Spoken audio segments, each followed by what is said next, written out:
আমি টাকা জমাচ্ছি। যেদিন অনেক টাকা হবে, সময় কেনার মতো টাকা, সেদিন কিছু সময় কিনে নেব।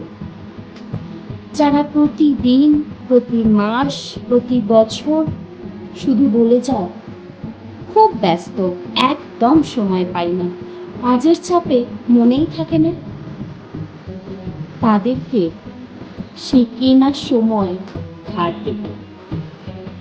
সময় কেনা হয়ে গেলে আমি আবারও টাকা জমাবো। এরপর কিনব অজুহাত। পৃথিবীর সমস্ত অজুহাত কিনে জমা করব। সময়ের অভাবে, অজুহাতের কারণে, আর কেউ যেন প্রিয় মানুষদের ভুলে না যায়। তাই অফুরন্ত সময় আর শূন্য অজুহাতের এক পৃথিবী বাংলা। নমস্কার। কলমে সমরেশ মজুমদার, কণ্ঠে চন্দ্রিমা। খুব প্রিয় একটা কবিতা পাঠ করলাম।